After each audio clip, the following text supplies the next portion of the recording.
You gonna have any fights this week? Oh man, we gotta have some fights.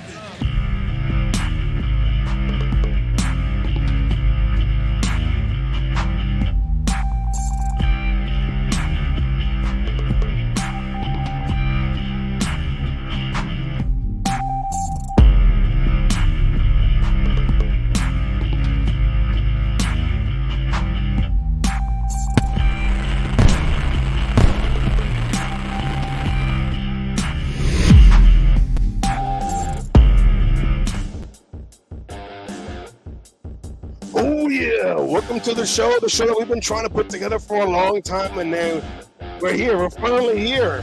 What's up, Asylum? What's up, Savage? I bet you people are missing us. It's been a while. I missed the whole season. You know, you're still active. Multiple seasons. Yeah, but you're still active out there, out in the middle of enemy territory out there in Kansas City. How's that going for you? It's going. It's. I love being in the middle of this controversy and everything. I love that shit talking. You know how it goes. This is a lifestyle for us. Oh yeah. I mean, I know your party sucks. You know, you got to hear all the trash talk from them Kansas City fans. But I know you're probably out there right in the middle with the middle finger up, like, you know, keep talking. We'll get you again this year. That and I hit him where it hurts in the stats. All right. Let's go to hold on. Let's talk about this show. We've been trying to do this show together for a while, and let's just talk about the title, the cage match. The cage I'm match. a wrestler, and you have a cage. There you go, cage match. Cage match, exactly. 1 + 1 = too many. All right. Let's go to the first question here. All right, I'm gonna have you answer first. Asylum. You're a Raider fan. I'm a Raider fan. What drives your passion as a Raider fan, though? Oh, for me, it started at a young age in the 80s. Back before Bo Jackson. Bo Jackson kind of solidified it. And, for me, I've bled silver and black since the day I was born. I was wearing Raider gear before I even knew what it was. Yeah, I was born a Raider fan. My dad's a Raider fan. And I remember back in the day when they were still in LA, if the game wasn't televised on the local network station back then, it was on NBC. You had to pull out the TV with the antennas, with the rabbit ears, and put it on channel 8. Yeah, yep. You gotta with the aluminum foil, Al Bundy style. Gotta have everyone standing around with aluminum foil connected to the. And the youngest kid was the one who had to stand there and hold the antenna and move it at every. No, little bit more to the left, little right, no, right there, perfect. Don't move. Yeah, that was me. I was the one that had to be the bunny ears, and it would be on channel 8, another NBC station on the airwaves, to try to watch a Raider game from LA. When we were up in the Bay Area. So, that's what I remember as growing up. But I really got into like paying attention to stats and everything when I started playing high school football, and I started to understand the game more. And as a Raider fan, it's divided in the Bay Area. You have your Niner fans talking mess, and then you have your Raider fans. I grew up in that family full of 49ers fans. I was literally the black sheep. The silver and black sheep. Silver and black sheep. Oh, yeah. Oh, yeah.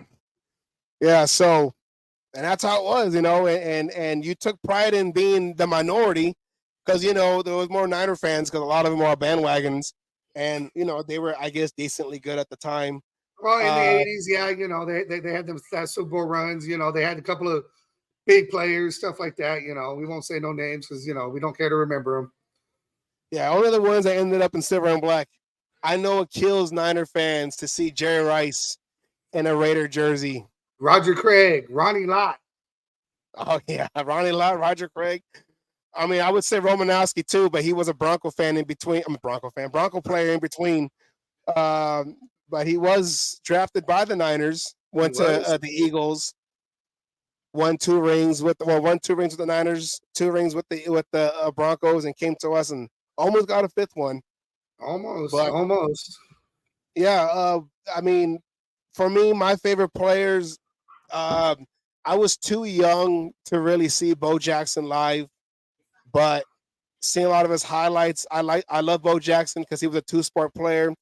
And me growing That up, was I played baseball and football in high school. Um, and like even now, I'm in the old people softball leagues. I try to pretend like I'm Bo Jackson diving, and I can't run up the fence like he did when he was playing with I believe the Royals at the time. the Royals. Yeah, ran up the fence. Fences. Yeah, we don't really have fences. If the ball goes past you, you gotta chase it down. So, but I grew up in the Tim But you Brown still got era. the arm though, right? You could throw them out at home, all the way from the warning track. That was probably the one. I didn't have the arm like Bo Jackson, but I had the speed. I didn't have the arm though, and I had the aggressiveness playing in the outfield, but I didn't have the arm. That was the one thing God said, "I'll give you everything, but I'm sorry, I can't give you the arm." I said, "Whatever, No it's fine." cannon, huh? Yeah, that's why I have to die for everything and make sure everything's caught first. Base hit, Yeah, it's over. I was athletic too when I was young and played all the sports, baseball, softball, football. I never got to play in school or anything like that, but I played it all as kids. And baseball, my favorite position was shortstop. I like shortstop instead of outfield. But Yeah. when I played football, I played both sides of the ball. I love playing defense mostly, but I like to get my hands on the ball and play that wide receiver when I could. Yeah, I was when I played in high school, I was an offensive lineman. I did a little bit of defensive end, but I don't know, the offensive line for me, I love playing offensive line because you're in a fight every single play. They don't take out offensive linemen. You're That's in. why they call it the trenches. Yes. That's Control the the trenches, you control the game. Yes. And as I was probably played 3 years on varsity, I was one of the smallest offensive linemen. I played left tackle, so I was the quarterback's blind side. And so there were guys that were bigger than me, and I had to do little Raider tricks. Little. If you ain't cheating, you ain't trying. Rule number 1. Rule number 1: cheating is encouraged. Raider rule number 2. 2: refer back to rule number 1. Yes, from Matt Millen. Yes, and that's what I would do. I would hold. I learned how to hold the defensive end sprinting in and just fall backwards and just let them fall down. And the referees never called a flag on me because my hands were still inside. Proper as long as they're inside, it's not holding. Yes, as long as it's inside, it's holding. If you have him like this under control, not pull this way or this way. If you're right here, no holding. He can cry all he wants. But I had to do what I had to do, and I never had my quarterback get blindsided. Now, the guys in the middle, I couldn't really speak for, but that was me, and that's why I learned all. You can only do your job. You can't do everybody else's job. Yeah, I mean, I would try to help block, push off. If I'm going after the linebacker, I would push off the end just to give the other guy time to pull around.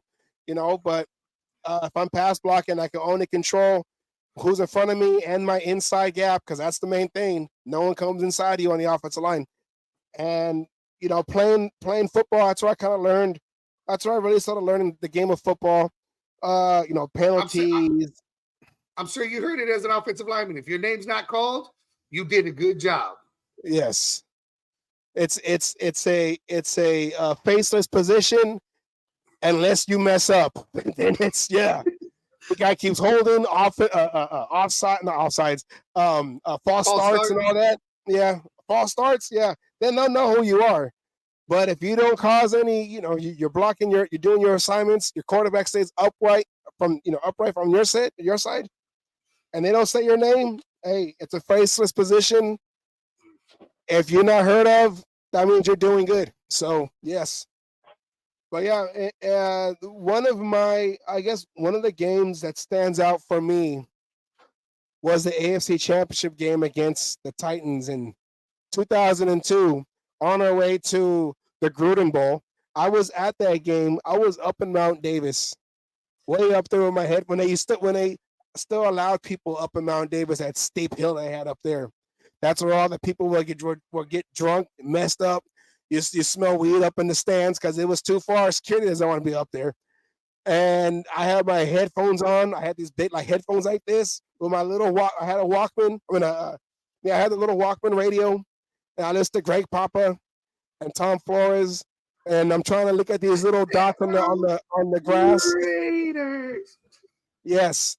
Now what I mean, I'm not mad at. I understand. He's on the other side of the bay now. I understand why. He was a diehard Raider. He was a diehard Raider. He was always alongside Al Davis, and he was not for Mark Davis interviewing Mike Shanahan before he hired Jack Del Rio. But he said it publicly on his radio station. Papa, he said, if Mark Davis hires Mike Shanahan, I will quit my job because Al Davis hates Mike Shanahan. There are 3 people that he hates the most: Pete Rozelle, Marcus Allen, and Mike Shanahan. And he said that if he hires Mike Shanahan, I quit my job. I cannot support that. Al Davis will turn in his grave. He was like a father to me. I'm not going to allow that to happen. Mark Davis didn't like it. He didn't say anything to him that whole time, that 3 years with Jack Del Rio, until they hired Gruden. And then they fired him on his vacation on his way to see his daughter down in Southern California. It's on YouTube. But so I'm not mad at Greg Papa being on the other side. I understand it. I dealt with a similar situation with my own high school. I was coaching my high school for 2 years, and the coach that I had that I was coaching under just totally, like, me and him didn't agree. There was a lot of stuff, unfair stuff he did with the kids. A kid can be there every single day practicing, but if you're not a favorite, you're not playing. I didn't like that. So I was there for the kids. And after I left coaching, I thought about going to my rival, my high school rival, down the main street. I don't want to say where I live. Let's keep that. I hope it's not who I think it is. It's my We'll go school. this far. Does it start with a D? No, it starts with an M. Oh, okay, I know which one. Okay. Yeah, it starts with an M. So I know what we're talking about, because the one I'm talking about was my high school rival too, and I might have had to slap you upside your nappy head with that one. No, our main rival was down the main road, the main exit road. And I thought about it, but I ended up working. I ended up having to get an actual real job. Don't you hate And that? I did that for 18 years, huh? I said, don't you hate that? Yeah, when adult life, has to kick in, and you have to, you can't do the fun jobs you want to do, like coaching, being a part of a sport, teaching kids. I thought about being a teacher, and I learned that love from when I was coaching. That's another thankless job right there. You just like thankless jobs. Yeah, offensive line, teaching. Teaching offensive line, put it together. But the championship game, my mom had got us tickets with me and my sister. We went to that game. And I've been to many games before, but it was that one game, to see a Raider team clinch at home a Super Bowl berth, whether I was up in Mount Davis or wherever. I was up in Mount Davis. And it was just like the atmosphere there was crazy. We're yelling Super Bowl, Super Bowl. That's the year. That's the night that Oakland got set on fire. The first time, yes. Yes. And they got set on fire again the week later after Super Bowl 37. Yeah, for me, let's see. You're talking about that game. I didn't become a season ticket holder. I went to my first game in 2003, the year after that. Okay. Became a season ticket holder that year. I've been that year. It was, I know, but I was blessed to sit from my very first game till the very last game I ever been to in that stadium. I sat literally in the same seat. I was lucky to take over these season tickets from my dad's coworker who moved to Reno, and basically sold off a couple of seats. That's how I got to go to the first game. And then literally just asked if I wanted the season tickets. This is back when you could transfer them over to person. I was one of the last of the few, thank God for that one, to get them transferred over and been to every game for 17 years after that, all the way up to that last game against the Jags. And probably the game that stands out the most for me, I'm gonna put two games out there. Both of them happen to be against the same team. I have one game, which I believe was a couple years before the second game, and that's because I was on the field. They were playing the Chiefs. I was on the field when my daughter got to run out of the tunnel and cheer with the Raiderettes on the field.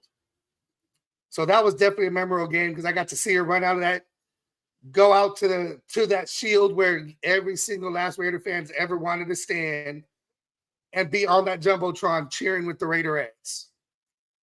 Now, the actual game that stands out as a game is going to be that first win in what we have. It was like something like 11 years or whatever against the Chiefs. Took 4 tries with zeros on the clock for us to finally get that touchdown to win the game. You want to talk about the place exploding? Yes. We're talking about season ticket holder. We're talking about multiple losses. We're talking about Jamarcus Russell years. We're talking about you go there and we always have the hope we're going to win, but we've seen so many losses. And to have that game, to have that crucial thing go, to beat the Chiefs, who was whooping on us constantly, and get that final touchdown, to be in the end zone I was sitting at, and to have that, to hear that place explode, there's no feeling like it. I was at that game. I remember that game. That was, I was surprised the refs, I don't want to say helped us out, but they called a fair game where they gave us. They called the plays right. Yes. They called one against us. We had that push off with Crabtree. Yeah. We had that push off. That was against us. But there was still time left on the clock. I'm surprised they called the other 3 in the back of the end zone for what they were and actually let us play the game and give us a chance to win. Maybe they felt bad for us. Who knows? Yeah, I remember that game because first Jared Cook scored. He had that one ball where he dove and it looked like we scored. And they said he didn't die. He caught it, fell on his ass. Yeah. He caught it back. And it looked like he rolled in. We were like touchdown. They said touchdown. Every score is reviewed. Every score. And they said that he had fell down right before the goal line. He didn't break the plane. Went to go try again. If you watch the replay, his ass clearly misses it. Yes, it was more like the 1 quarter, not the 1/2. But you know, yeah, it was the correct call. Then they went to Crabtree on the right side, towards the right of the end zone. Little slight push. It reminded me of the same play. I don't know if you remember this when the Raiders played against the Ravens in that championship game when we actually did score a touchdown to Andre Rison, and they threw a flag offensive pass interference. It was like a slight little, because he extended his arms off of the defender, and they go and throw that flag, which they rarely throw that flag. You rarely get an offensive pass interference in the end zone like that. But the rule is, if the arm's fully extended, it's a push-off offensive pass interference every time. It's that full extension. If he keeps the elbow bent, it's not a push-off. Yeah, well, on that play with the Kansas City Chiefs, when Crabtree extended, I think Peters, who we have now, I think he was defending him right on that play. No, Peters was defending, and now he's playing for the Raiders. And he flopped. Yeah, I think so. On LeBron James and flopped and got the foul. Yep, that's what happened. He got beat on that cut and just fucking threw himself back. Exactly. And we thought we won then, and they threw the flag. We're like, oh, here we go. Refs are going to come in and say, no, not tonight. Not on Thursday night, because we had the color rush, which I still don't understand why we are white. And we're all black. Our home team, our home colors is always black, and we're all white. But the Niners. I'm sorry. That was sacrilege. I'm glad we won that game, but it could have been in a different uni. It should have been in a different uni. I still don't understand why the Niners get to have all black during when they were doing Color Rush. At what point? How about this year? The Colts are getting black helmets. They're getting black helmets now. They're getting black helmets for one of their games. The See, Colts. everybody wants to be like the Raiders. There's only two teams that have black jerseys, and that's the Raiders and the Steelers. Yep. And that's we part of both our normal colors. They're not alternates. They're not nothing else. These are our everyday colors. It's in our name, silver and black. Yes. That was the one thing Al Davis wanted. He goes, I want our organization to be so recognizable that when you just hear the color silver and black, you know you're talking about the Raiders. The Raiders. But that Kansas City game that you're talking about, that emotions up and down within like a 3 minutes, window. Because we scored, then they had that one pass in the back of the end zone where it went over. I forgot who's the receiver for that one, but they called defensive pass or holding on that one. We got another try, and then there was another foul, another flag, and then we finally had that one in the corner of the front. Right at the pylon with Crabtree. Yes. And we were waiting like, this is it, right? This is I think the one you're talking about. I think that was a pass to Jared Cook. I think it was Cook again. In the back of the end zone. In the back of the end zone. He got held or pushed. He was going up for it and went through his hands. Yeah. Yeah, he got pushed and they called it out of bounds, but the flag was thrown. Called pass interference. Because a game cannot end on a defensive penalty. No, it can't. Free play. And then, of course, if you want to just add another one, yet again, I don't know what it is, baby. It's because I'm in fucking Kansas. But when we beat the Chiefs out here at home, victory lap game.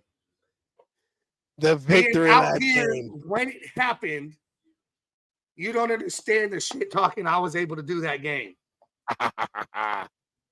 I walked in that whole week. Nobody wanted to be around me because you know what? I was talking shit and I was talking shit big.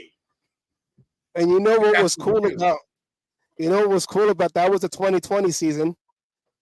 I know a lot of stadiums did not have fans in their stadiums, but the Kansas City Chiefs had some fans in their stadium, and they saw that live. The Raiders coming in and pulling out a victory on their home field, shutting down the Chiefs in the second half. They flat out shut down Mahomes. And that's what the John Gruden teams that he was trying to do was build a team to beat the Chiefs because that was our problem in our division. Mm-hmm. So you always got to play out first if you win the division. Win the division first, then you can move on and worry about everything else. You got to win the division. Yes, we were the first wild card team to win the Super Bowl, but that's just too many games. There's too many chances. Win the division. Yes. Well, that team that you're talking about, the 1980, led by Pastorini before he broke his leg and Plunkett came in to take over. That team, a lot of folks wasn't expecting that team to go far, especially after coming in Plunkett, who got beat up in New England, then got beat up in San Francisco and was out of the league for 2 years. Was basically a career backup at that point. Came in and played not only like a starter, but he took control of that team and then turned around and did it again. Yeah. Because that was the Tom Flores led team. And turn around and that's that. But right there, though, tell me, that proves what the Raiders always did. That's what Al Davis always did. Reclamation projects. Yes. That was Al Davis's favorite thing right there. Oh, we're going to bring him over here, and he's going to play better over here. Yes. Who was the last player we did that with? Al Davis Spirit. Darren Waller. Yes. Darren Waller was the last player we did it with. We saw him at practice. He didn't do shit over there at the Ravens. He changed the whole Ravens aspect right there. They no longer bring their practice players out to practice on the fields anymore because we took them, and then he balled out for us. Yeah, and he was a guy who probably a lot of teams weren't really thinking about because he was dealing with his painkillers and everything, and he wasn't able to take the sport of football seriously until he got that second chance with the Raiders. He just needed somebody to believe in him, and that year he balled out. I don't know what happened this last year. I mean, he came out with a couple songs when he was injured. That's what it is. He got rap famous. He I'm trying to get to his I think he's supposed to have an album release party. I'm just joking. I don't know. See, that's how you get rap famous and you forget how to do everything else. Now all you gotta do is be on the mic, But yeah, so that Chiefs game, yeah. So speaking of the Coliseum and the Oakland teams, let's go to our next question. And the 25 years in Oakland, you said you had season tickets starting in 2003. The 25 years in Oakland before they moved to Las Vegas a couple years ago. What do you miss? What about Oakland that stands out? And I know you haven't been able to go to any games yet in Las Vegas, but you can still talk about what you remember because you went to every game in Oakland, just about. What do you miss? What is it that stands out that you miss in Oakland that maybe even though you haven't been to the Vegas one yet, that for sure is only an Oakland staple that you're probably only going to experience that in Oakland? Oakland was Mecca. It's always going to be Mecca. So that being said, I always refer to those Sundays, those Thursdays, those Mondays. That was church. Yes. That was church. In the name of the Father, the Son, and the Holy Roller. That was church. I miss the tailgates. I miss the, before the game. It didn't matter anything. When you was in Oakland, there was always a chance we was going to win that game. When you walked in until that game hit all zeros, you never gave up. You went in tailgated. I miss the tailgates. I miss the people. I miss the atmosphere in the stadium. I mean, there was nothing like that Oakland Coliseum. That football field during the beginning of the season. That dirt field. Seeing that, the baseball field. Seeing that diamond, seeing kickers, the opposing kickers trying to kick on that shit and can't do it because they're slipping and sliding, yet you got Janikowski who could plan on that and boot it 60 goddamn yards. Yes. I miss the sights. I really the atmosphere of that stadium. Like I said about that Chiefs game, when that stadium erupted, I will even go. We'll bring back some memory. That AB game, that chant that got started. I was one of the guys who helped start that chant. The fact that you could go back to that game and clearly hear "fuck AB" after we scored that touchdown. The wide receiver, I can't remember which wide receiver it was, but after he scored that touchdown, you hear it on TV. Being down there, there's nothing like you feel it throughout your body when that stadium erupts. That Marshawn Lynch dance, even though it screwed us up for the whole season, once it got seen and put on that Jumbotron, the whole stadium was down there, rocking and going.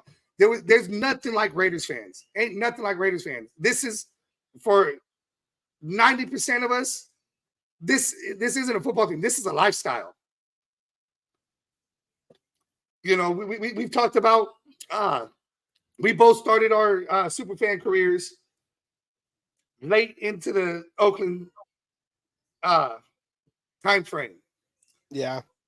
And it's hard to come up with a super fan idea that's not already done by another Raider fan. Yeah. You think of an idea and you could pop up 6 different people who've already got it. That was the hard part for me because I wanted to be that different. I wanted to be, I wanted something original. It took me 5 years to come up with my super fan persona. Now, don't get me wrong, it fits. But, it took 5 years because I wanted different. But that's the thing. People always said it was bad. Go to Oakland, go to a tailgate. I don't care if you were the opposing team. Any single tailgate out there would accept them in, would give them beer, give them alcohol, give them food. There was going to be shit talking. Of course. But if you weren't a complete douchebag coming up, you were accepted to any tailgate. We loved the rivalries as fans.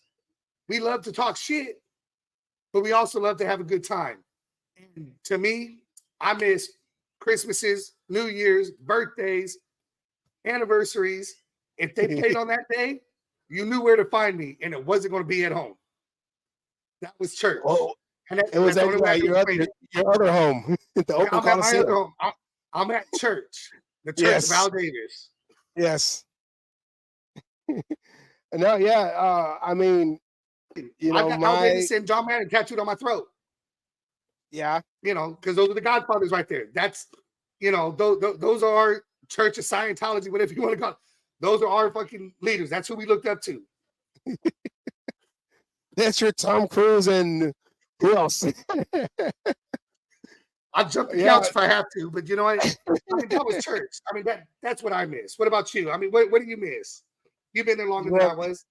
You know, like the atmosphere. I mean, just before I started dressing up as the Macho Man, the Oakland Raider Savage, I started that in 2017, but I've been going to games since '95 when they first came back. My dad had season tickets. I was there at the beginning of the Black Hole when it started out here in the city that I live in. It was, we're gonna say 16 miles south of Oakland, where the Black Hole started. A group of friends, you know, from high school and family friends, 2 blocks away from where I lived at the time. You know, so I was there in the beginning, and I'm 10 years old, and I'm at a Raider game. I can't remember. I think my first Raider game was against the Colts in the preseason game. I was 10 years old. You know, I'm still like soaking everything in. But I do remember there was one season. I want to say it was when John Gruden's first tenure, when he first came in '98. I went to a lot of those games, '98, '99. My dad played music out in the Coliseum. My dad brought his band out there, and a lot of the older generation, Raider fan generation, who went to those Black Hotel gates remember the Lowdown Band playing music. They'll play Friday and Saturday night at the Oakland Hilton down the street from the Coliseum, off of Hagenberger right there. Friday and Saturday the weekends of the game of the home games, and then watch them again playing at the tailgate. And I'm like 11, 12 years old when my dad started playing at the Hilton. I'm 11, 12 years old at a sports bar on Friday and Saturday nights, watching my dad play music. I'm the only super minor, basically, in the little sports lounge they had before. They had a stage. They don't have the stage to run over. I just went to the Hilton. I visited the Hilton a couple years with my mom. We went to the bar over there just kind of like see how it used to look or what it looks like now. But I remember, Jerry Rice, when he played with the Raiders, came on stage. Jack Tatum and I'm forgetting his name, the tight end for the Raiders, Raymond Chester. Jack Tatum and Raymond Chester were like good buddies, at the time before Jack Tatum passed away. But Jack Tatum will go up there. Raymond Chester had a harmonica. He'll go up there and start playing his harmonica with my dad's band at the Oakland Hilton. So I would see these legends. Run Jones. People know who Run Jones was. He was the original water boy. Been with the team forever. He died because he was an old man, but he passed away at the Raider facility in Alameda. That's how much of a Raider he was. Wasn't there a story or something about him and one of the Black Hole founders squaring off, not fighting, but it was like on the line of racing or some shit like that? And that is for another show. I'm not going to disclose and stuff like that. But I will tell you about Run Jones. Run Jones being a part of the organization, he also got Super Bowl rings for being a part of the organization. He had all 3 rings, and he'll go out there to the bar at the Hilton, and he'll have like a young 20-something-year-old on his arm. This old man with a young 20-something on his arm, flashing his rings at the bar like he's like a superstar. So these are the things I remember Run Jones. And I'll go up there and I'll talk to him. He's like, "Hey, what's up, young man?" So this is like, at the time I didn't understand it. what was happening. I didn't really fully understand. Like I knew who Jack Tatum was and Raymond Chester, but I didn't understand that I was a kid amongst legends, Raider legends, growing up. And then, like I said, going to the Coliseum the Sunday morning, my dad would play music with his band, and you had like I said, Raymond Chester. He would go to some of the tailgates and go up there. That's when I met Raider Rob Howard. He has his own show, his own YouTube channel, Raider Fan Radio. That's the first time I met him. He would get the crowd pumping when my dad was getting his band, like setting up and everything, but he has his microphones on. Yeah, and Rob would be up there. Raider Rob would be up there. Raider Nation, which he's the first one to say Raider Nation. Raider Nation, we're here. We're gonna go. And like say there was somebody who wanted to be part of the black hole. So Rob be all like, black hole members, come here to the front. Come here to the front. That's how we talk to. Come here to the front. We got, what's your name? He'll say, my name is Tom. Tom wants to be a black hole member. All original members come up and they all get their own beards, crack the beers open, and they just pour it on the dude. And the dude's like, yeah, and they're like, you are now baptized in the black hole. Welcome to the black hole. And the dude will be all excited. Yeah, black hole. Da, da, da. And that was, I don't know how that started, but Raider Rob would initiate that. And he'll basically have, like you said, like church, he'll have like a sermon like Raider Nation. We're playing the Broncos. We're going to kick those, the donkeys, da, da, da, da, and people will get fired up. And then, all right, now we got Sal Ramos, my dad. Sal Ramos on the lowdown. And they start playing, and then everyone would just start dancing. This was my childhood. So that's how I wish I could have been there for that. Black hole was a big part of my life and a big part of, my journey with the Raider Nation and Raiders. And, legendary tailgates, don't get me wrong.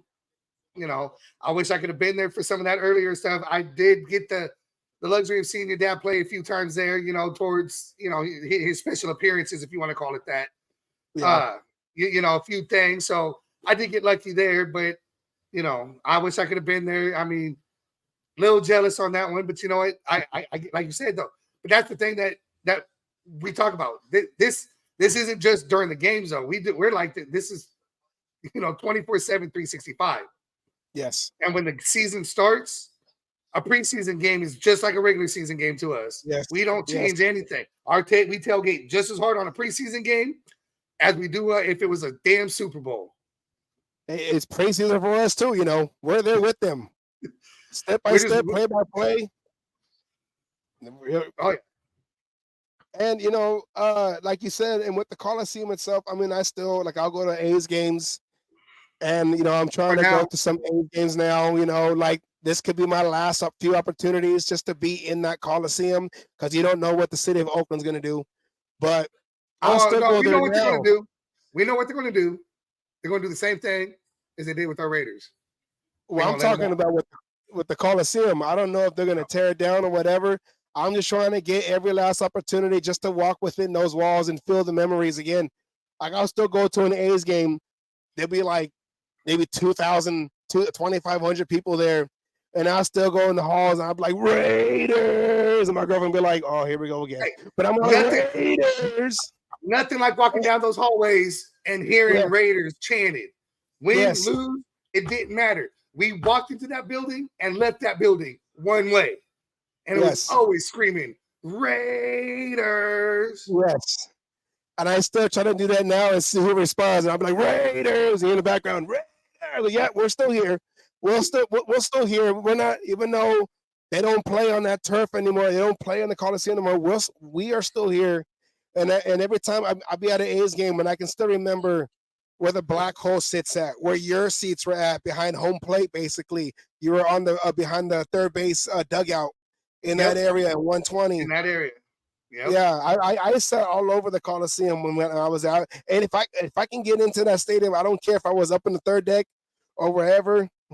It's funny. Anytime I see the seats, whether it's highlights of old games or you show a picture, of the aerial view of the stadium, I can still pick out my seat, and I've sat that same seat 17 years, never sat anywhere else.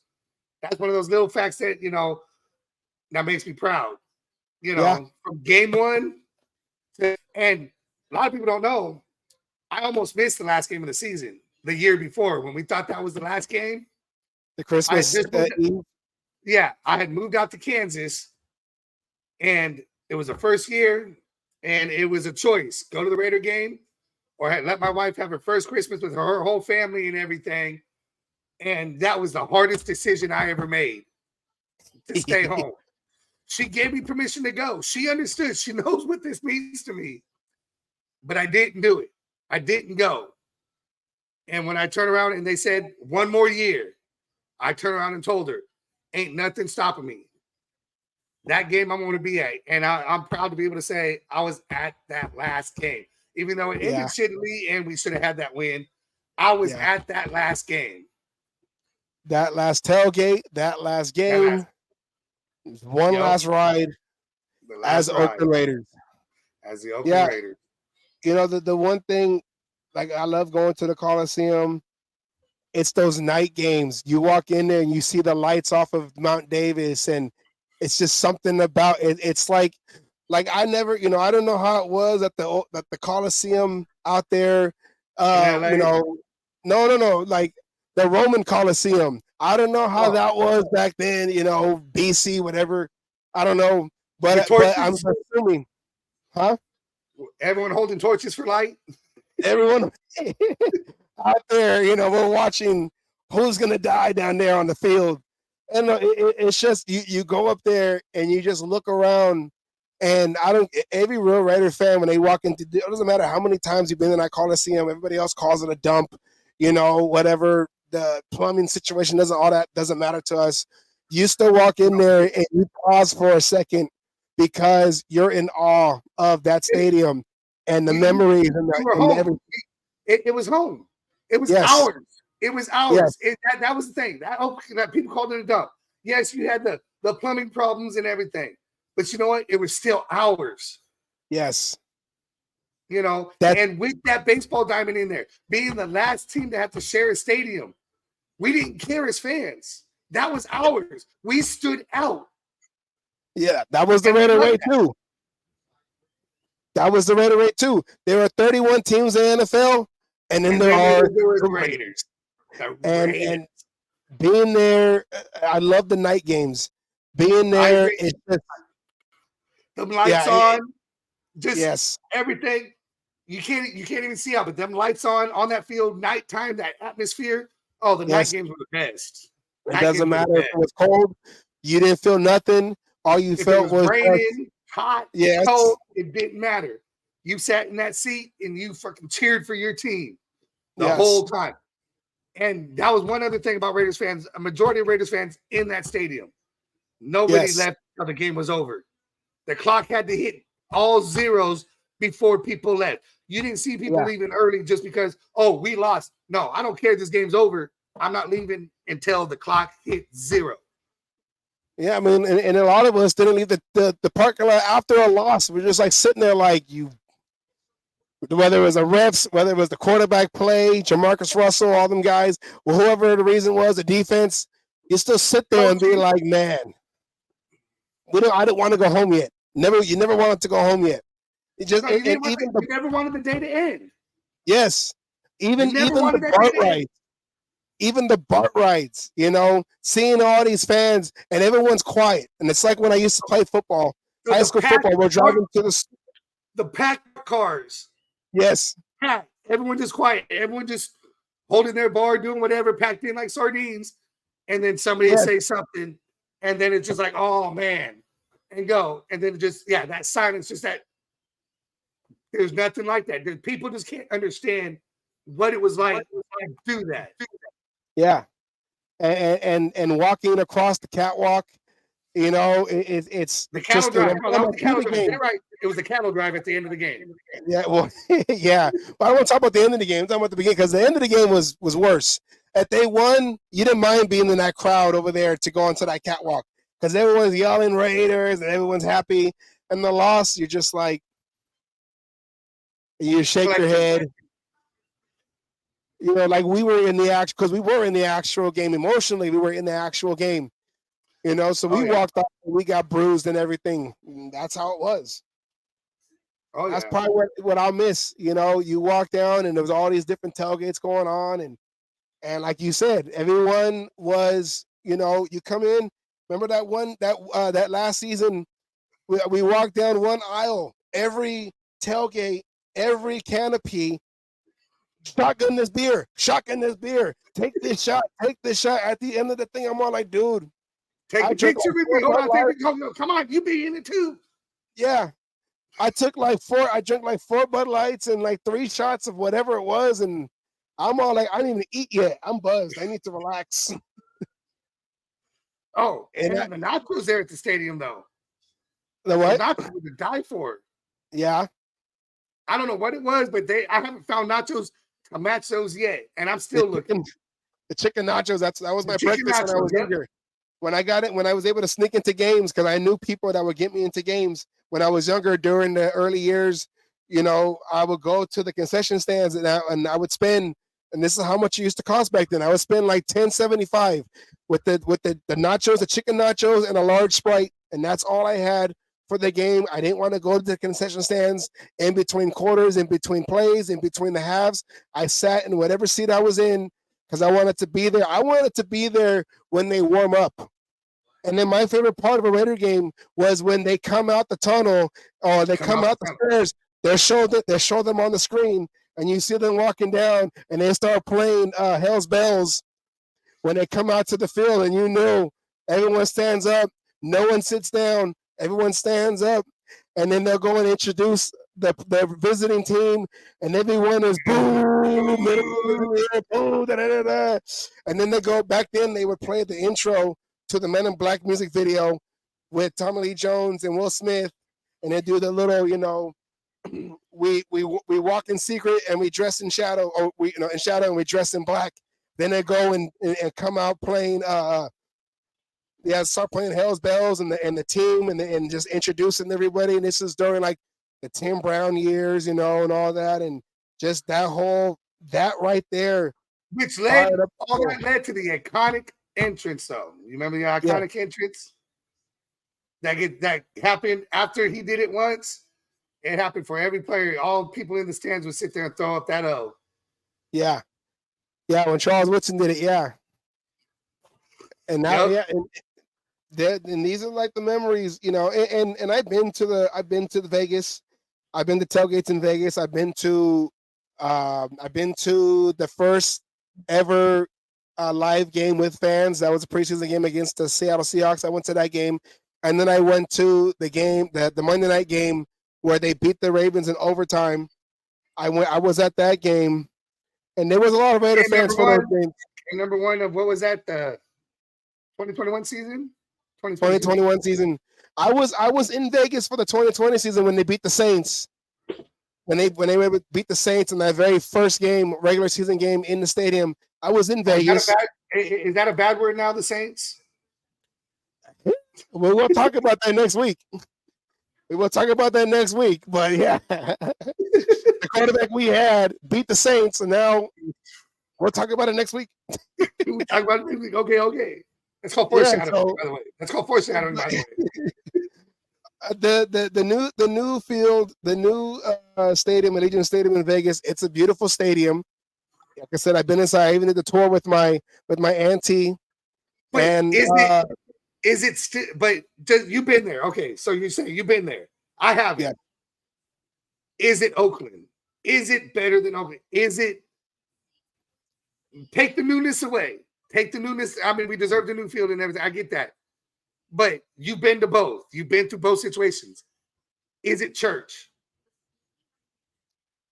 They have the AC pumping as if you're in Oakland, but atmosphere-wise,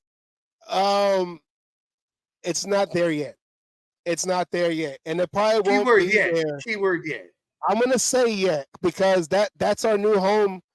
Whether, you know, we're old-fashioned people like me and you who remember the Coliseum and we have our own standard of what a home field advantage is, but I'm going to say it's not there yet. And it probably won't be there yet until we start winning consistently.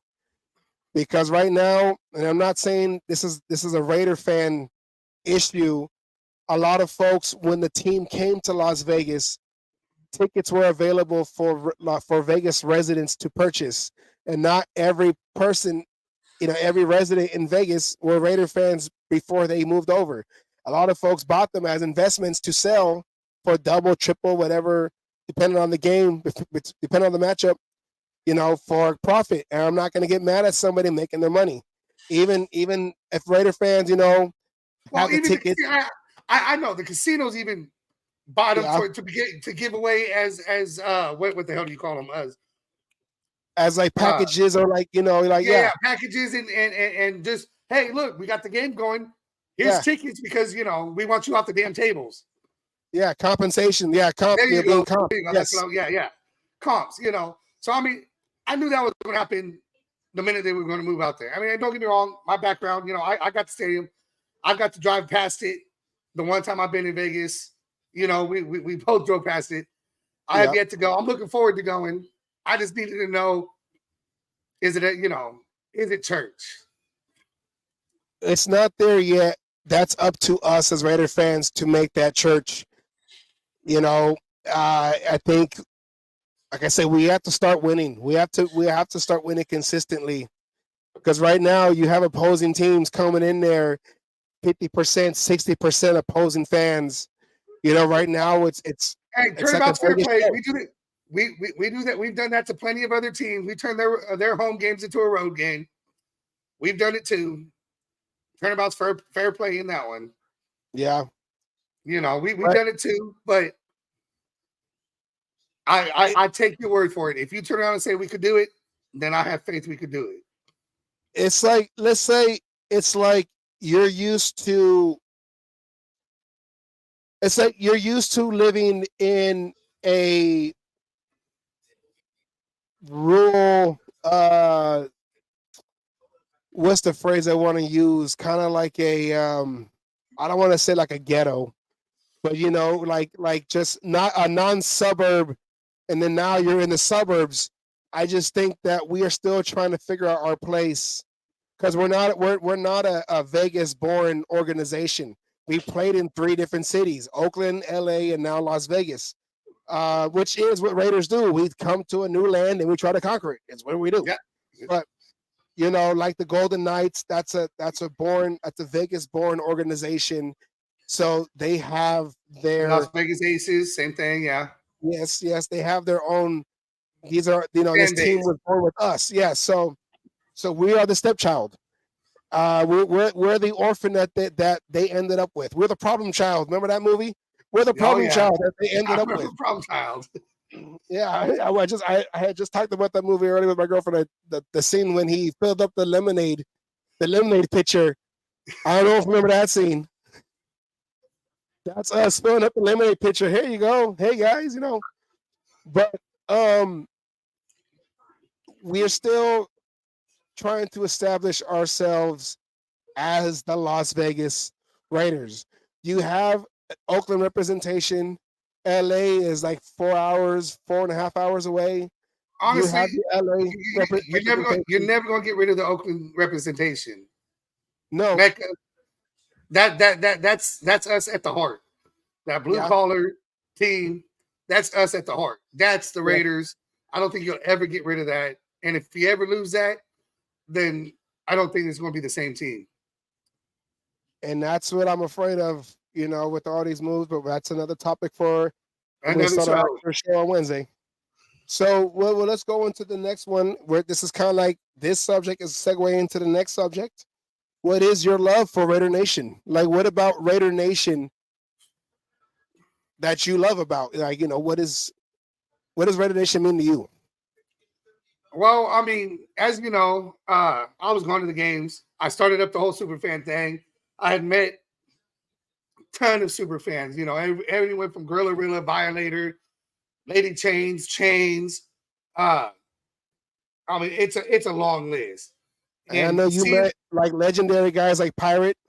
Oh yes, Oaktown Pirate. Met him in London. I mean, I flew all the way to London to go watch this team play.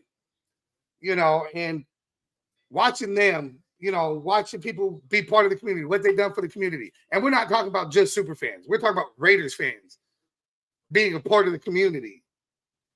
Started me to want to be a super fan. I don't want to say a platform, but to give that experience to fans who are coming from out of state, coming to their first game, kids, whatever it is.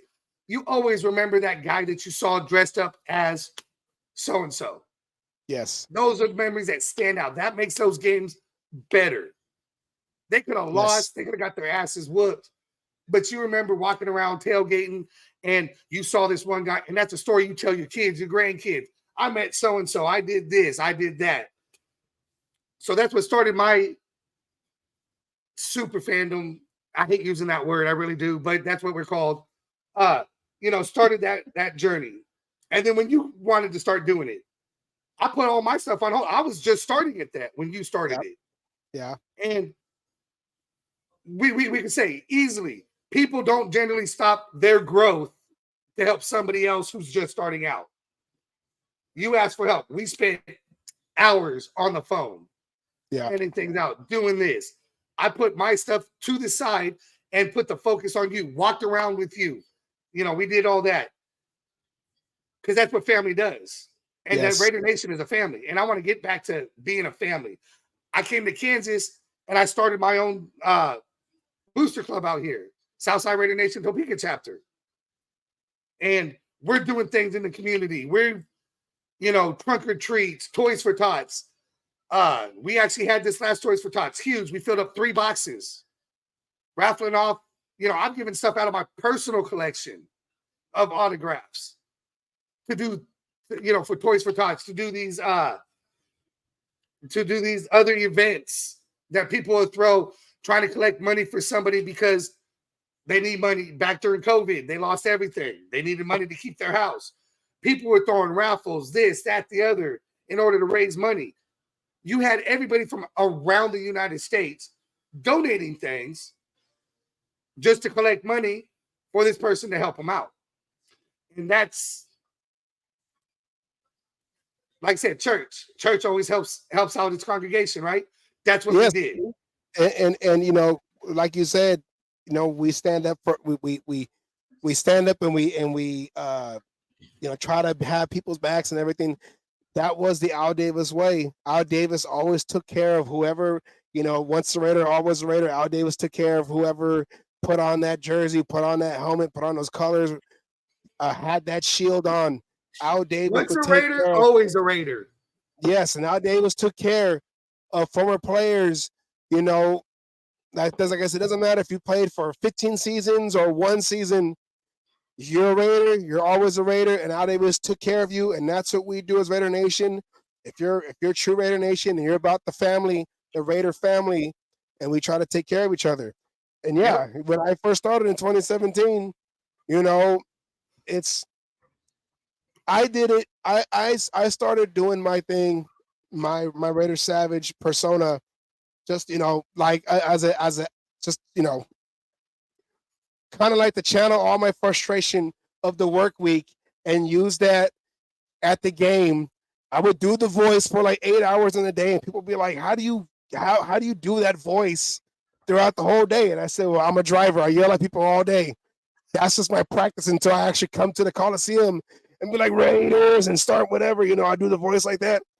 But I was working second shift, and I remember those phone calls and you trying out the voice, trying different sayings, trying this, something that you wanted to make sure you say, like that whole we keep going back to the Chiefs, and I don't fucking know why.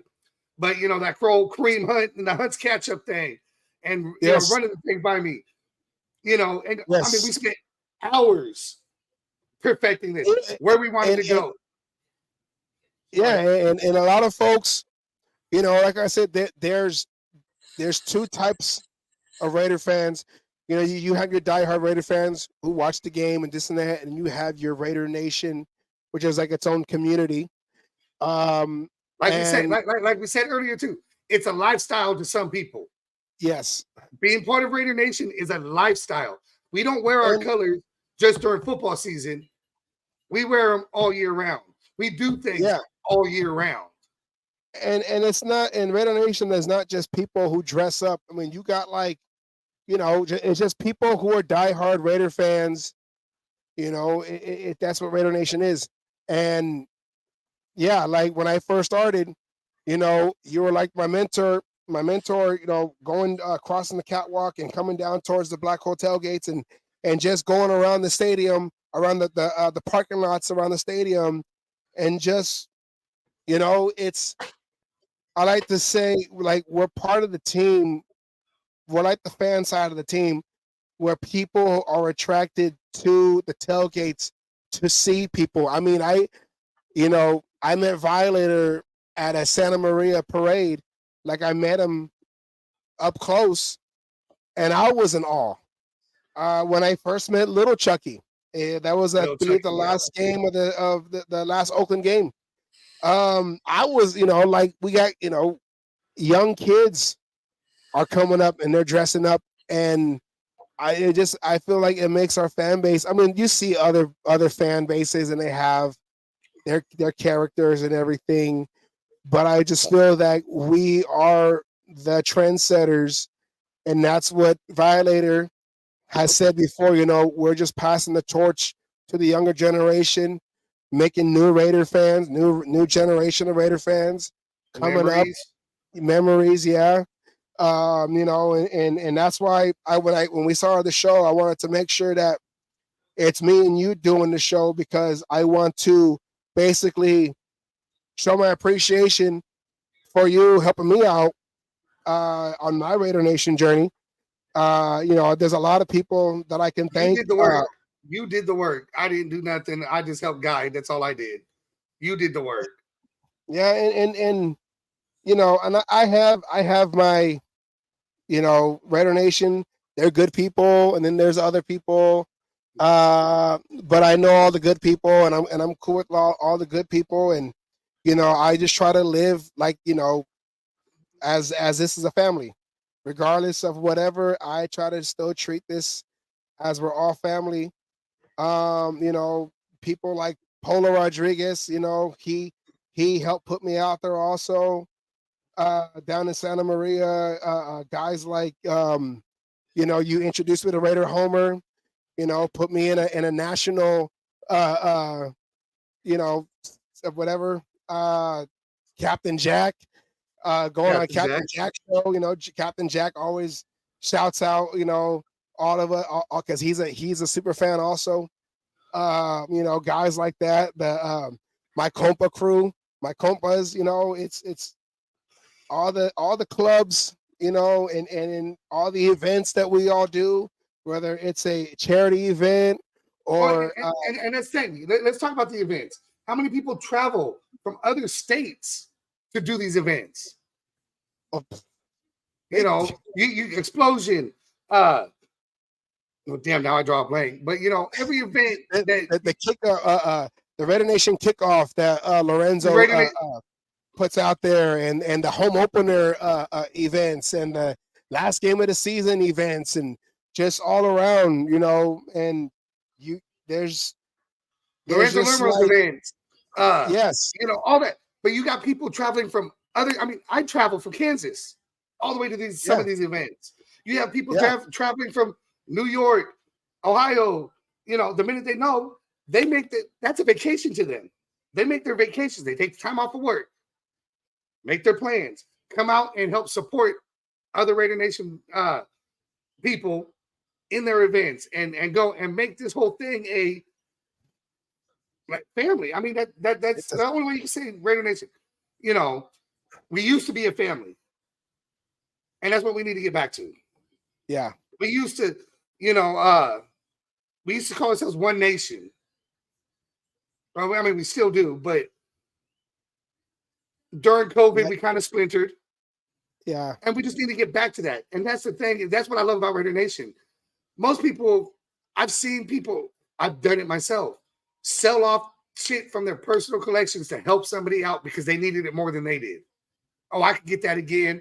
Oh, I don't need that. Oh, this is my prized possession, but you know what? You need it more than I do. yeah. And we'd give our shirts off our backs if we had to. Yeah, I gave away my very first championship belt that I remember that. Yep. someone you knew I designed it, but it was customized for me. And the last home game of the 2017, it was the Raiders and the Cowboys, that Monday night game, the index card game. Yeah. Index card game. Before Yep. that, Yep. yeah, before that at the Black Hotel Gate, there was a young boy had on the Make a Wish Foundation. His name was Elijah. He came, and his Make a Wish was to go to a Raider game, um, a Black Hotel Gate, and just be at a Raider home game. And he was on the Monday night game. Came to the Black Hole. We introduced him into the Black Hole. Um, I Made him a think he member of the Black Hole. a certified member of the Black Hole. And I came to you and I said, I can make another one of these, right? You said, yeah. I said, okay. And I went back over there and I said, you know what? Let's get this victory on the field and get a victory for Elijah. And I gave him my championship belt. Didn't think twice about it. I was like, all right, let's, because and he, he's no longer with us, but those are the memories that they kept with them until the His end. family still has that belt, by the way.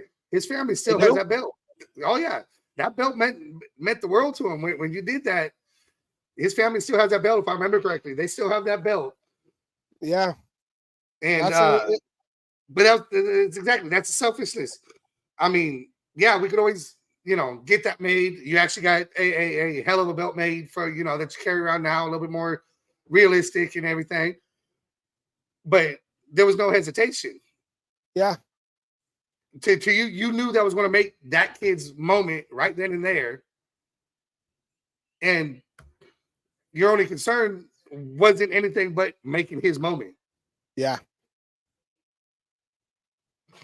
So, but that, and like I said, that's what Raider Nation does. I mean, that's what we're all about. And unfortunately, during the COVID years, things had, just like in any family, caused some problems, splintered, but we'll get back there. I mean, I remember a story that Bill Vipiano's daughter tells about when he gave his Super Bowl ring to a guy in a wheelchair who was determined to walk again. He gave his Super Bowl ring to this guy. And the story, you can find the story online and everything, and it's a true story.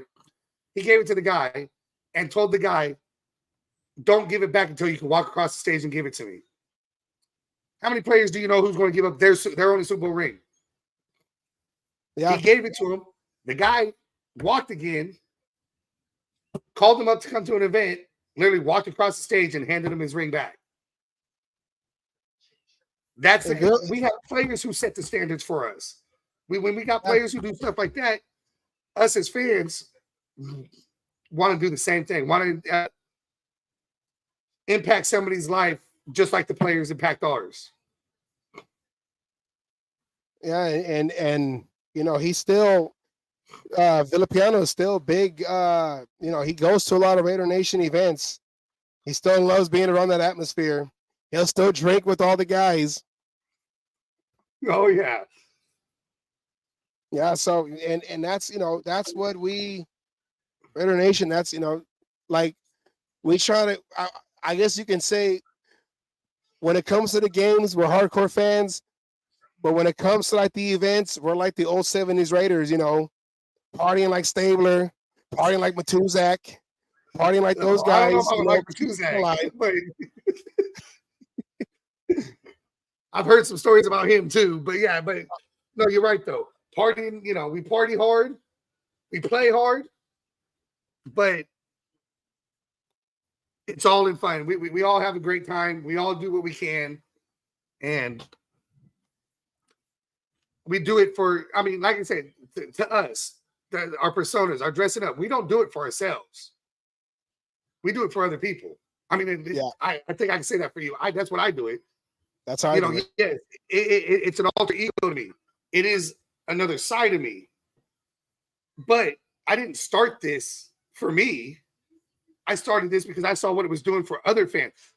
What it did for me when, like you said, get starstruck because we met some of these super fans that we've seen on the TV for years. And when we meet them, we're just like, oh. And that day was one of the games that we talked about for years. Oh, I bet, I finally got to meet Oaktown. I did this. I did that. He's such a great, all this. And, Violator. There was a time that things were just going, whatever. I was kind of down and everything. Violator sat me down and literally he said some words to me and changed my whole outlook when it came to doing all this. And if it wasn't for him, Asylum might not be here anymore. But because of him, and he didn't care about anything else other than if this is what you want to do, then do you. Be the best you. Don't worry about anything else. You be the best Asylum you could be. And you want to go out there and make memories for other people. People are going to come. People are going to go. People are going to remember this moment just because of what you did. Just like your situation with Elijah. Not only did you make memories for him and his family, but everybody else who was around you and saw that happen. You made memories. You touched people in ways not everybody could do. Yeah. You had an opportunity. You grabbed it, took the bulls by the horn, and turned around and made a memory, not only for yourself, but everybody around you who saw that going. If I remember correctly, you can find it on YouTube when you did that. Yeah. I think there's a video out of you doing that. And even if that wasn't there, you have what? Thousands of people who saw it, thousands of people who are going to remember it. Yeah. And that's what Raider Nation is all about. We didn't go to the games just to go. We endured the losing seasons, but we went to be with our family. We went to church to be with family. And that's what it was. Yeah. That's just what it was. It was just us. That was just our second family. Yeah. And, Raider Nation, it's kind of like the old Raiders, the Al Davis Raiders. You had a whole bunch of players with these different personalities that just came together and made one organization, one winning organization. That's how Raider Nation is. You have all these different personalities from all over the country, all over the world, who come to one event, a game or something, and you just have all these different people come together, and it's like it's a beautiful thing, and I don't know how other fan bases do it, but I just know that ours is unique because, like you said, we've done this during losing seasons. People could have been like, why? Like, they losing, I don't want to. We still went out there, did our thing. We, try to, maybe some of us feel like if we do our thing, that'll translate and maybe add magic to the team on the field. If we're delusional, whatever. But to us, this is what helped. We yell at the TV. Yes. While the plays are going. And we talk, they can't hear you. And we say, yes, they can. They're going to hear me and play better because they can hear me screaming at the TV. And we truly believe that when we say it. Yeah, I get that too. They can't hear you, or then maybe I need to yell louder. So yeah, and that's how it is. And like I said, I've met many different people. Raider Nation, me and Raider Homer got to party with Senor. That's another one. Yes, I got to meet him. And he's out here in the same city as me, in the East Bay. So and he goes to every single event. Huh? The Northern California? Northern California? Northern California? Yeah. Well, and speaking of Raider Nation, I mean, we went to Ricky's Sports Bar, the original Ricky's Sports Bar. The original. When Mr. Ricky Ricardo was still alive, a diehard Raider fan who wanted a Raider bar for us Raider fans right there, right south of Oakland, right there in San Leandro on East 14th. East 14th, right there. Yeah, me and you went to an event over there. Your first event. Oh yeah, that was your first event. And yeah, it was me and you and your dad that you converted over to the dark Yep. side. Yes. My dad became a season ticket holder. Yep, converted him to a season ticket holder for the Raiders. Yeah. I haven't been to the new Rickies, but I don't know if I want to, because if it's not owned by Ricky Ricardo, I just think I have my memories. I have my I'll memories say of this much: Rickies. I definitely haven't been there. I've seen a few videos of the new Yeah, Rickies, and I don't want to go. I want to it's not remember the same. Rickies how it was. I want to remember Rickies with George Atkinson sitting at the bar, having drinks with other Raider fans. When Al Davis died, there was one table he had out there that said reserved for Al Davis. He had a table right there, one of the booths right there, right next to the bar. There was it was like the ultimate Raider fan garage, man cave bar kind of thing. It was the ultimate man cave that anybody could come to and get beer and food, watch the games. I mean, he always had the games. Yes, There was no such thing as blacked out, untelevised. No, Ricky had the games. yes, on that big screen. And yep, on that projection screen, yep. If you Yes, it couldn't was a make it to the theater. game, Yeah, if you couldn't make it to the game, the second best place to be, if not in the stadium, was Ricky's. and it wasn't that far from the stadium. If you go into the tailgate, you go end up at Ricky's. You'll make it on time for kickoff. Or if you get kicked out of the stadium, might have happened once or twice. Where do you go after being kicked out? You go to Ricky's. Well, everyone knows your names, not Cheers, but hey.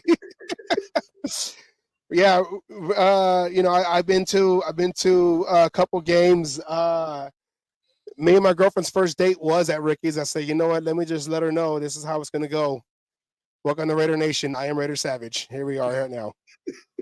And luckily, you didn't introduce her to me anytime soon.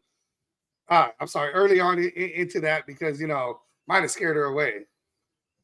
These are the people you hang out with. This guy wears a straitjacket. I would joke around. I'm all like, I have people's names on my phone, not by their actual birth names, but names like Homer, Asylum, Captain Jack. You know, I'm trying to think of seniors and I always kind of compare it to the movie The Incredibles, where you just have all these different superheroes. We have our regular jobs and our regular lives, but when stuff goes down, we go into our incredible suits. Like I can imagine myself being like, "Babe, where's my super suit?" You have a family event. No, what? I need to go. That's you. That's you. Where's my super suit? I need to go to the game. We got a family thing. I don't care. We gotta go to the game. Where's my super suit? Been there, done that. I mean, I can remember a time. Granted, I happened to make it on TV for that game. The game after my dad had his heart attack leaving the game. He left the game, had his heart attack, couldn't make it at the game. We gave him a shout out. And next thing you know, my phone's blown up because I happened to just make it on TV that day. Yeah, but I watched that game. I took a picture of my yeah, Christmas Eve. Yes. In my family, Christmas Eve is a big day. Oh, they're playing on Christmas Eve. Well, you know where to find me, and it ain't going to be with the family. It's with my other family. Yeah. By the way, where are you going? Where are you going this Christmas? Oh, I'm going to the game. I'm gonna be in Arrowhead. I'm gonna be in full gear, talking hellish shit. You're gonna know where to find me. Yeah, we're gonna make sure when we get to that point, we gotta find Asylum in the middle of that sea of red. You're gonna see Asylum, that one black. Well, the Raider fans will travel. No, we travel. There's a bunch of Raiders fans that go to that game. Yeah, Captain might even be at that game. But Captain's gonna be at that game. But no, I'll stand out though. I kind of stand out. I'm like a sore thumb. I stand out just a little bit. Yeah. The one guy with a cage over his head. And a straitjacket. Remember, it's a real straitjacket. I'm that one guy who say, people say they're crazy, but you wear a straitjacket for fun. No, well, I know somebody who does. I don't think you're as crazy Yes. as him. Like, what was it? You gave me the moniker of I wear the original grill, The man who had the original grill. and and the whole thing is the cage ain't for my safety; it's for your safety. Yes. I went to the draft this year, dressed up, and I started in that, and the look In Kansas City Casey. fans would In give me, Casey. it was just one of those. Oh, this ain't for my safety. This is for your safety. I think I'm gonna stand away from this guy. Can I get a picture? Yeah, and that cage is still a sturdy. It's a sturdy cage. Oh yeah, oh yeah. People ask me how I wear it. My cage will make it through any TSA and X-ray machine without any damage coming out. It's gotten stuck. I've blocked up a few X-ray machines with that cage, traveling with it. Yeah. Yeah. It's funny. You imagine walking through the airport carrying that cage and the looks you get when you're just carrying a cage. Just like the straight jacket. What do I do? I go up to the police. Don't worry. You got no problems with me. I come with my own security. And then I show them the straight jacket. I will sedate myself. Opens a can of Budweiser. There you go. There you go. We gotta get you. We gotta get you an endorsement for Budweiser. I'm telling You'll you. see you'll see the horses running, and then you on top, like how the mad stork used to come into training camp. Training camp on the horse. Yeah, there you go. Yes, with the helmet on. No, it was a pumpkin helmet, if I remember correctly. Say it again. Wasn't it like a pumpkin helmet or some shit like that? He had a German helmet, a pumpkin helmet. They know. Yeah, that's Mr. Hendricks. That was Ted Hendricks, The Mad Stork. the mad stork, who were the tight end number 83. Well, all right. So, why are we here? Why are we are here? us two crazy Raider fans from the East Bay, south of Oakland? Why do we deserve our own show? Why are we on this? Why are we doing this? Asylum, why are we doing this? Because we're crazy. We're glutton for punishment. No, we're doing this because we want to give our own. I'll speak for myself. I feel like some of that will be with you too. Everybody has their opinion on what's going on, and our opinion is not always the same as everybody else's. We Yeah. try to. You and me know our history when it comes to Raider Nation. Oh yeah. And the Raiders. Both of us are you can't forget your history going into the future. We've been there for the bad. We've been there for the good. We've watched the video. We may not have been around for some of the, I wasn't around for the 60s and early 70s, Yeah. but I still know what happened there. I know the players. We've watched the plays. We've gone back. And we've had multiple conversations. We spent hours on the phone. We always have. And we've always wanted to do educational. We call each other out on shit. We go straight to the facts. Pull out the phone. Pull out. This is what it was. No, I don't think that was right. Well, I think it was. Then the facts. We want to give an educational, or not educational, a educated opinion on what's happening with the Raiders. Yes. We have our love and we have our beliefs on that, but at the same time, we could see the writing on the wall. If our team's doing bad, we would call them out on doing bad, and the stats to be able to back it up, and not be afraid to do it. We're not. I hate to use this because I ain't trying to call them out and homer. I'm not calling you out on shit, but we're not homers. We love our Different team. terminology. We love our team, but we're also honest when it comes down to it. Yeah. And we're not afraid to say the unpopular opinion. Oh yeah. We don't care. Well, at least I don't. I don't give a fuck if somebody agrees with me, not hates what I say or not. you know, the one thing you ain't ever going to do is doubt our fandom, if you want to call it that. You know, we are diehards. We are true fans. We have been through the ups and downs and all this other shit. But, you know, we will say it's not a player's fault. We'll say this. We'll go. And the other thing is, we're talking about the educated talks, information. We're willing to argue the other side just to be able to put it out the devil's advocate. We'll play devil's advocate if you know, just to say, what if, or you say this, but what if it was like this instead? Yeah. I think we're entertaining. So, you know.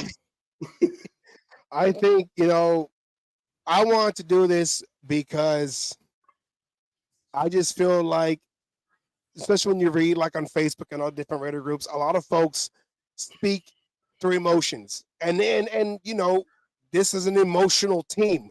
A lot of us who are diehard Raider fans, we put our emotions into this team each year. But you know, I try to be objective. I try to be okay. Why is this person feel this way? And I try to understand it because not everyone's gonna have the same opinion. It'd be nice that we all agree with the same. At the same time, that's also boring. So you know, but I just don't. I don't like the fact that certain people try to put down other people for feeling a type of way about the team, about a coach, about the player, about the owner. I remember when Al Davis was still alive, you hear people, oh man, Todd Al Davis, this and that, this and that. Yeah, and I get there was a lot of losing teams towards the end of his life, a lot of losing seasons, but I still felt like Al Davis, we had a decent chance, Al Davis running things because he was a football coach, he was a commissioner, he did all that, he was almost on every rankings. The only one to be an owner, commissioner, coach in the league. If it wasn't for Al Davis, the NFL wouldn't be what it is now. He's the godfather of the NFL, not just the Raiders, but the NFL. He was the main reason of the merger. The actual true story, he didn't want a merger. He wanted to take down the NFL. He wanted the AFL to take down the NFL. The other owners of the AFL made an agreement with the NFL to merge them together in spite of Al Davis. But Al Davis's presence was the reason for the merger. Everyone got scared. His presence, his tactics. Yes. The NFL was scared when he was the commissioner of the AFL. They were scared. Because he was signing all the NFL's top top players to future AFL contracts, and the NFL, who thought they were big at the time, was going to crush the little AFL league. They got scared because Al Davis, he was running. He had war tactics. That's what he would study. He would study war tactics, and it worked. It was going to work, but you know, it is what it is because we have the NFL that we have today. Al Davis is a big part of that NFL too. But like you were saying, real fans. Yes. Nobody should be doubting anybody's fandom, especially when it comes to right. We don't have bandwagon fans right now because we haven't been winning. You know, all the fans are real fans. But to turn around and say somebody's not a real fan or whatever because of a belief, we both feel is bullshit. Yeah. You know, to call somebody out like that, and we don't like that, and we'll gladly sit there and argue with somebody. You know, that's why we got the cage match. We'll gladly go into the cage and defend our beliefs on what we're saying. Yeah. I mean, and you know, as Raider fans, we should be able to debate, you know, and I don't like using politics, but it's like politics. You know, people have their side. I don't like politics. I don't really follow politics. I'm not a politic guy. But I mean, you know, you should be able to have an opinion, agree to disagree.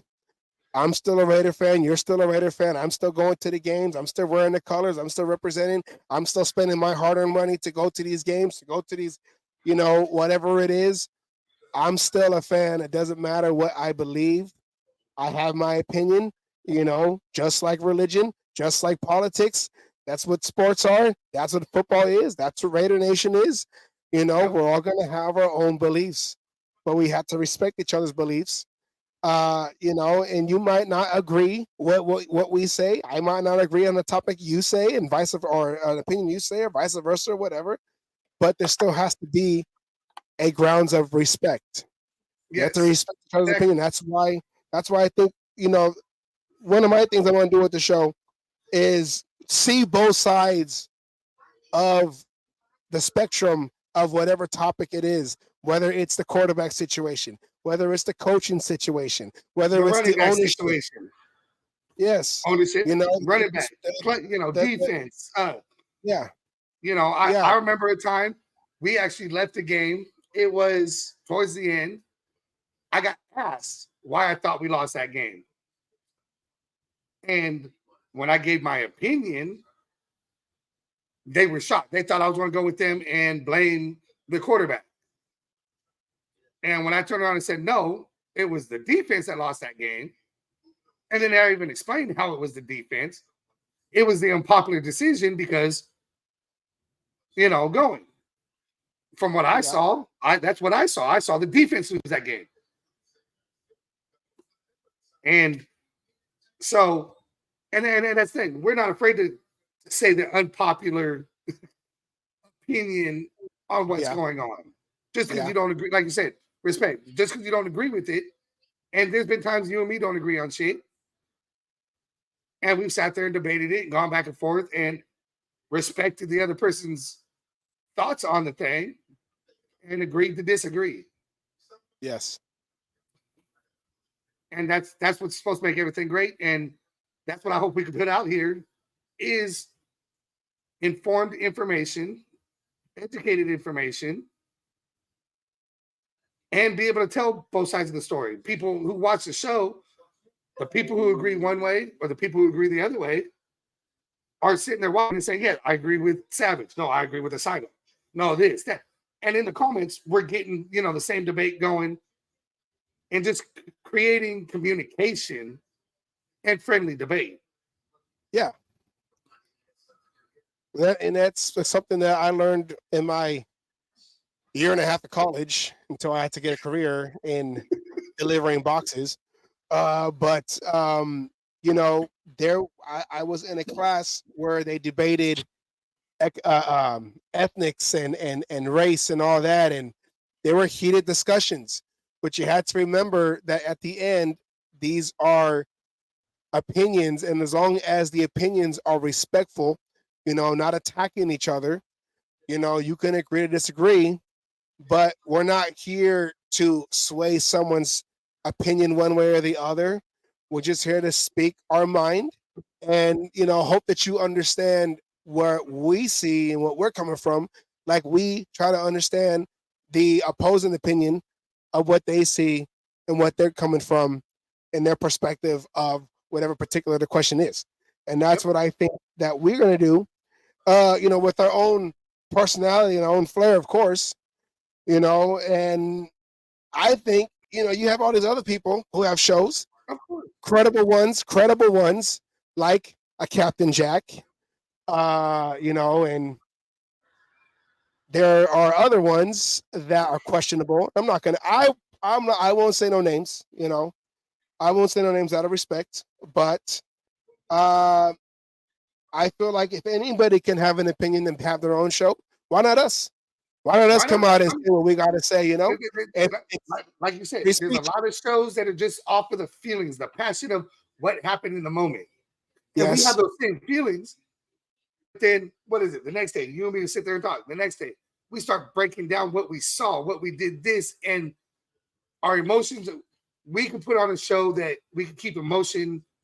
We can have our emotion, state our emotional opinion, and then still sit there and debate the actual facts and numbers and X's and O's.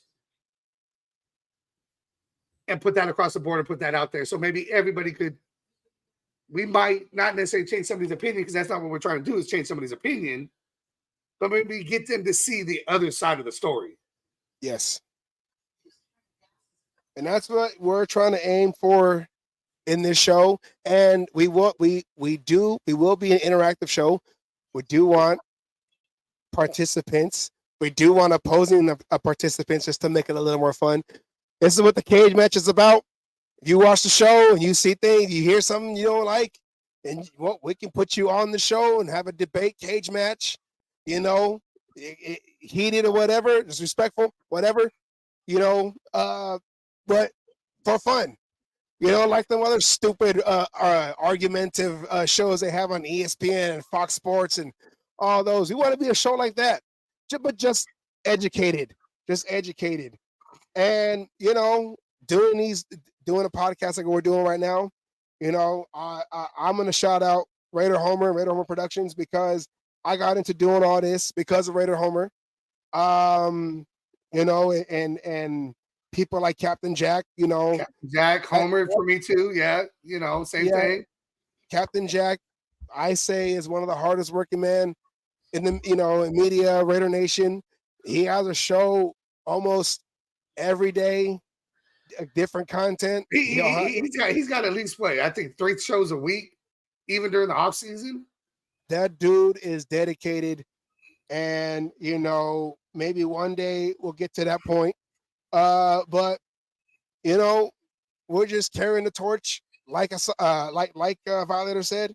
We're just carrying the torch, and we're gonna have fun with this. And with a season like we're having coming up, with all these questions, quarterback questions, coaching questions, this would probably be a running fun back questions, running back questions. It's going to be a fun, frustrating. You can't spit. Well, frustrating is R in there. Never mind. But a fun, frustrating season to talk about. So, with that said, check us out every Wednesday. We're going to have new episodes. 5 p.m. Pacific, 7 p.m. Central, 8 p.m. Eastern, whatever time zone you're in. Look us up on the Cage Match YouTube channel. And we're going to try to stream live on Facebook too. We're starting this up. This is our preseason also. So we're going to start talking about, Raider topics coming up, and then, breaking down some of the stuff in the preseason and then going into the regular season. We have a lot of opinions. We had this show built up for a couple of years, so we have a lot of things to say. Oh, yeah, Asylum got anything to say? Oh, no, nothing else. Just, like you said, catch us on the Cage Match YouTube channel, our Facebook pages. And be prepared for some stuff you might not want to hear. Anything can happen on this show. Anything. And we will have some cage matches. We're going to have some matches. We know it. Yes. Oh yeah. With that said, yeah. We'd love to see you guys when we go live every Wednesday on the times that said right there. Figure out which time zone you're at, and we'll be there. Oh, yeah. With that said, until we start the show, have a good night, everybody. On August 2nd, let's get it out. We're starting our first show. August 2nd is coming up Wednesday. It's going to be our first live show. Go live. Oh, yeah. Peace out, Raider Nation. Deuce. Dig it.